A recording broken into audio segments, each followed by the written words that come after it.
Welcome back to my channel. Good morning mga kabagis. Hindi pa po ako nakabili ng ng bagong mga biik. So ito yung huling araw ng ating mga alagang baboy, yung 10 kasi ngayon sila kukunin. Pero yan, yung video na yan kanina kinuha, o kahapon kinuha yung dalawa. Pinatesting ko kung anong kilo ang bawat isa. So yun mga kabagis. So yung mga nag-comment yung last kong video, hindi yun bagong mga kabagis, hindi yun bagong biik. Mga last biik yun. Ito na yun sila.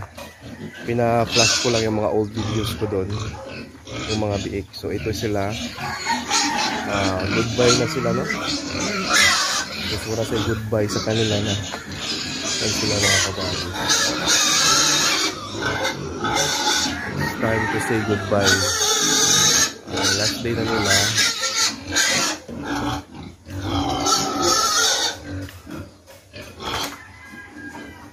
So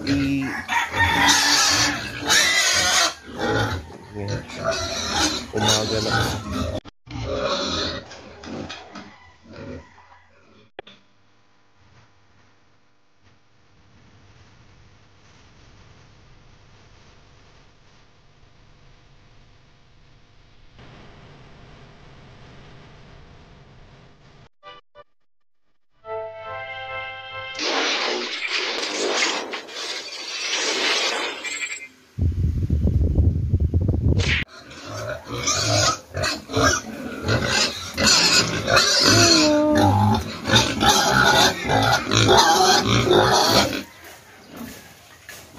Limpyo naman.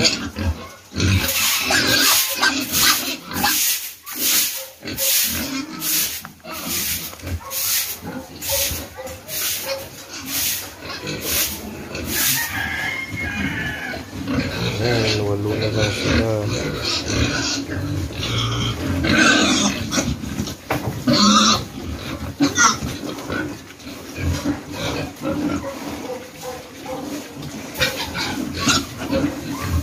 Huling araw na to nila mga kabagis, so kunin na yan sila.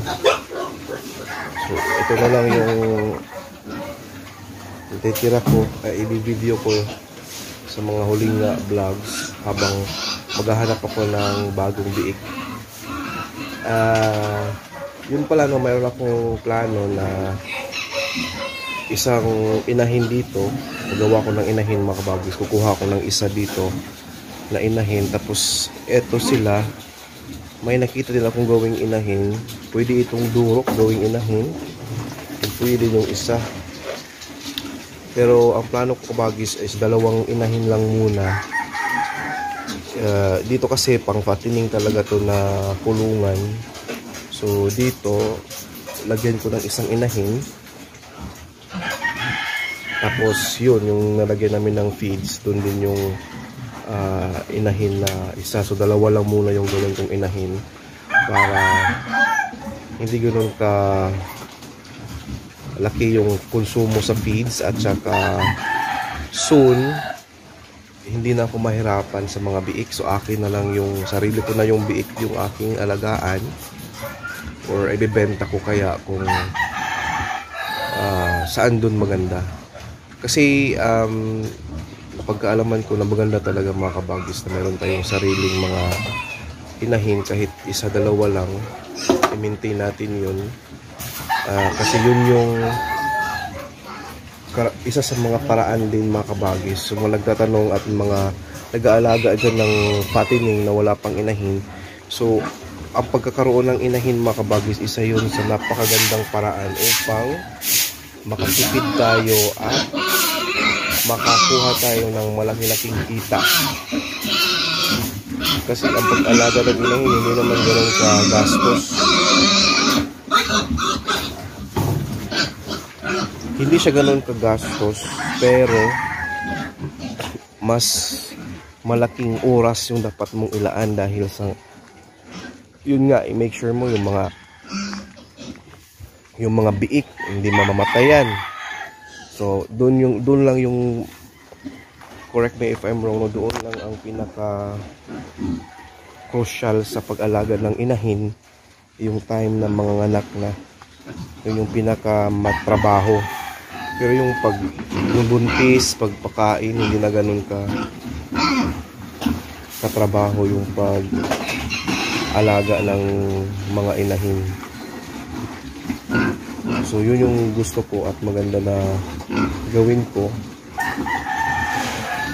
So heto kabagis, ay aside sa durok na pwedeng gawing inahin, ito din isa. Yan, yan siya. Ang tinitingnan namin is yung puwertahan nila at saka yung dede nila na above 12 na dede yung available para sa mga biik. Yan siya at saka yung durok. So parang mas gusto ko to. Mga kabagis, comment nga kayo kung saan ang mas maganda, ito ba o yung durok. Kasi ang durok mas lutaw din yung kanyang, mas kita din yung kanyang puwerta. Ito. Itong puwerta niya mas lutang at mas marami din yung kanyang dede. Ito naman, kaya dalawa na mga kabagis, dalito kung saan sa dalawa ang mas maganda. Kaya kung nakita ninyo yan, or ito yung, kasi ang tinitingnan din niya aside sa dede nila at saka yung puwerta nila is yung tayo ng baboy. Yung hindi parang mas maganda yung tayo ng durok kasi yung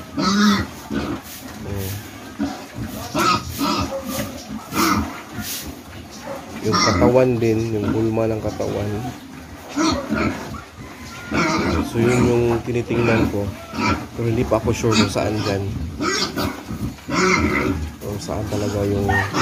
Doon din may isa tayong na kita doon na potential maging inahin. So yun, dalawa yung gawin natin inahin. And I hope na dito lang sa tubangan lang. Dito lang tubangan ba?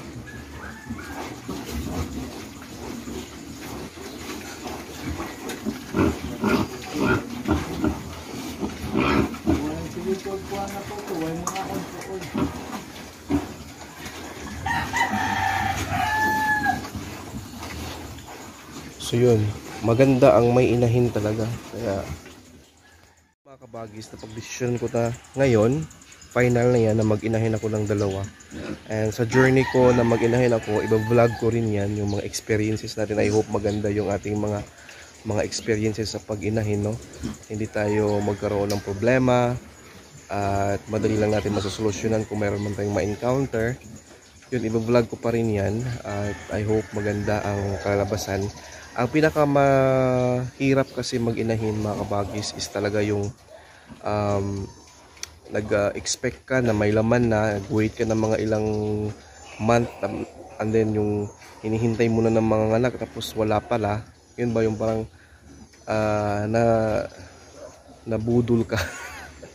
Or yun yung mga problema. At saka yung question din, may mga nagko-question sa akin na ano ba yung maganda, yung bang mayroon talagang barako or yung yung bang hindi ko lang yung bang i-inject lang or lang sa ipadaan lang sa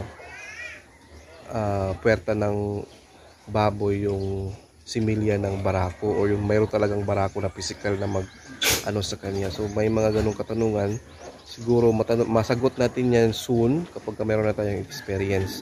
So for now, yun lang muna, and then i-observe ko yun, mga kabagis, kung ano yung maganda, anong magandang mga resulta from that durok at saka yung isa doon na large white. So dalawa yung ating gawing inahin at saka so maganda iba-ibang source kasi itong durok iba yung source dyan, iba yung pinanggalingan dyan, at saka yung isa naman dong batch na marami, yung mga mas bata sa kanila ng 1 month, iba din yung pinanggalingan doon. So tingnan natin kung ano yung magandang resulta sa bawat isa, at saka i-vlog natin at i-update ko kayo dyan, mga kabagis. So yun lang siguro, no? And again, thank you so much. Congratulations sa mga nanalo. And for you to be able to have an entry mga kabagis, again, after this video, in the middle of this video or katapusan sa video, mayroon pa tayong mga ilalagay ng mga item, then i-identify yung item na yon.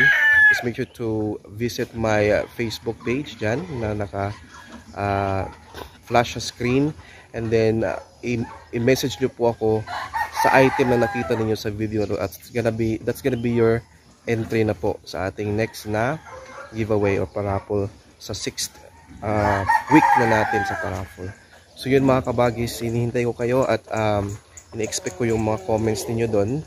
And sa mga nanalo, congratulations. Sa mga hindi pa nakapagbigay sa akin ng GCash, Paymaya, or bank account, sa mga naghihintay sa aking padala through Imluwilier or Palawan, Cebuana, hintay-hintay lang mga kabagis, kasi iisahin ko na lang yan kapag mayroon na tayong chance na makalabas. As of the moment, ang hirap talaga makalabas ngayon. Dahil na nga sa naka-red alert kami dito sa aming area. And I'll be making it sure na mapadala yan sa inyo as soon as possible. So yun mga kabagis, yun lang siguro, no? Thank you so much.